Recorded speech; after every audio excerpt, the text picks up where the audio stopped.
It's always a good time to check out a Paul Simon song. Some easy chords here, nice easy strumming, capo at the first fret. Check it out.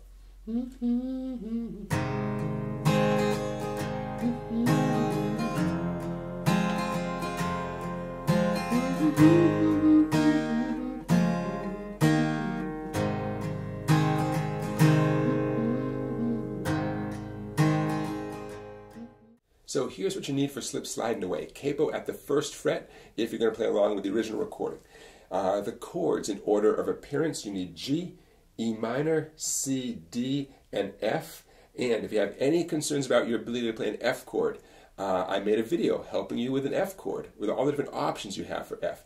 A link to that video is in the description to this video. Okay, so if you have any concerns about the F major chord, it doesn't show up much in this song at all, but you're going to need it if you want to play it really just like Paul Simon. Okay, other things to know, strumming pattern. There are going to be times when all you're going to do is a nice simple down strum as your fretting hand changes chords. But here's another strum pattern that's going to work for other times during the song. It's going to sound like this. I'll illustrate this with the G major chord.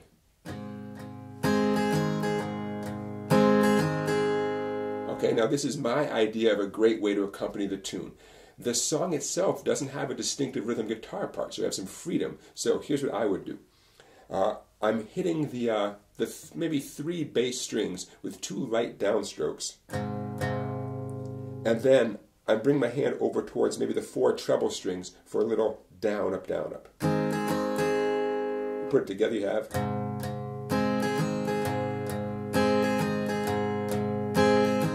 See how that creates a nice texture? Okay, rhythm guitar strumming has a lot to do with texture. So that's something to think about.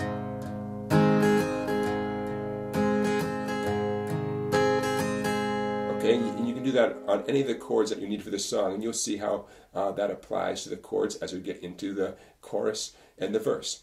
So there's your foundation. Capo, chords, strum pattern. The song actually, once it gets past the intro, it starts off with the chorus. Let's do the intro, and then we'll go right into the chorus. Here it comes.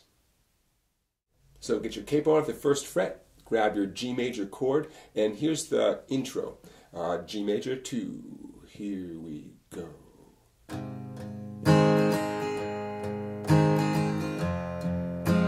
E minor, right? Back to G major, to E minor. Okay, piece of cake, right? Let's call that a unit. The boom, boom. You have 2 units on G, 2 on E minor. 2 units on G, 2 units on E minor. Okay? And then the chorus comes in. Slip sliding away. Slip sliding away. Just like the intro. Now check this out. 1 strum per chord. Know the near destination, the more you slip sliding. Okay, nice little workout there for your fretting hand because you got to zip quickly between those chords. Slip, slide in a, you end up on G. Way. Now that's how the chorus ends most of the time. There are a couple choruses towards the end of the tune where instead of doing 2 units on the G chord like I show you on the screen there, instead of doing that, check this out. The G chord ending of the chorus is only half as long, 1 unit. And then you're going to hear an F, C, 2 down strums. That's the only time the F shows up, sort of as a little tag at the end of a couple of the later choruses. I know I'm making a big deal about it, right? It's not the most significant part of the song, but hey, I'm trying to get the song exactly right for you. So the G doesn't stay as long, that's all. Instead of 2 units, it's 1 unit, F, C, and he vamps on the G chord again. Just doing that strum a couple of times before it goes into the verse. That FC doesn't happen every chorus, just to be clear. Only I think the chorus is towards the very end of the tune. No big deal. All right. And if you're performing it solo, certainly you don't have to put that little FC thing in, or you can put it in every time if you like how it sounds. Check out the original recording and see how it adds a nice little lift to the end of the chorus. Okay, and that does it. That's the chorus. We're almost there, everybody. Okay, in a minute, the verse is going to come up. Now is a great time for me to ask you to please like this video. Please subscribe to my YouTube channel. I love to see those subscribers come in. Check out the playlist. That's full of videos just like this one. I even play the same guitar sometimes. I even wear the same shirt sometimes. And the songs are all great. So please check out the playlist called 365 Riffs for Beginning Guitar. You're going to love those videos. There's hundreds of them. And please check out my website, Songbike, for videos you can't find on YouTube. Okay, now let's wrap up and get right to the verse. So here at the verse, I want to remind you that what I'm calling 1 unit sounds like this. Okay, that's 1 unit. So the verse has 2 units on E minor, followed by 2 units on G. And no matter how you finger the E minor, you can keep a finger down because they E minor and G share that note right there, 5th string, 2nd fret. Okay, here it comes. I know a man. I know a man.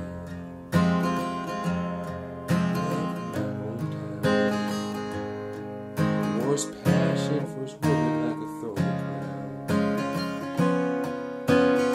I'm going to pause in that C7 chord. It's a real screamer of a chord in this context. It does reflect what's going on in the tune, but if you find that pinky note jarring from the C7, then just stay on the C chord instead, okay? Do 2 units on the C instead of 1 unit on the C and 1 unit on the C7. But that is the right chord there. Okay, going on. G major. Said Dolores, I live in fear. My love for you is so overpowering, I'm afraid that I might disappear. Slip, slide in. Notice on that last G I did 1 unit and 1 final downstroke. Slip, slide in. That's all. Now, that's how every verse goes, but with one exception. I'm so sorry, but Paul Simon wrote in one exception. The exception is the 3rd verse. I know a father who had a son. It's not hard, it's just different. That's how it goes. So, take a look at the screen. Here's what he does. It's specifically how the 3rd verse starts. I know a father who had a son, long to tell him the reasons for the things he did. Okay, so it's the beginning of the verse. Check it out, just down strums. I know a father who had a son. All I did was a downstrum on E minor, a downstrum on D, 2 downstrums on G. That's all. And then I'm right into what we did previously. Long to tell him all the reasons for the things he did. The C to D to C to C7. Okay, that part's the same. Just different first few chords as the 3rd verse begins. But I want you to have that because you might get to that part and try to apply the same verse strumming as on other verses and then get messed up, and then you'd have a lot of questions. All right, there you go, everybody. I love this tune so much, from 1977. I feel like I've been listening to this song since 1977. I remember hearing this song when I was just a wee lad. I love this song. Thanks for watching, everybody. Don't forget to subscribe to my YouTube channel, and I'll see you tomorrow for another song. Take care, everybody.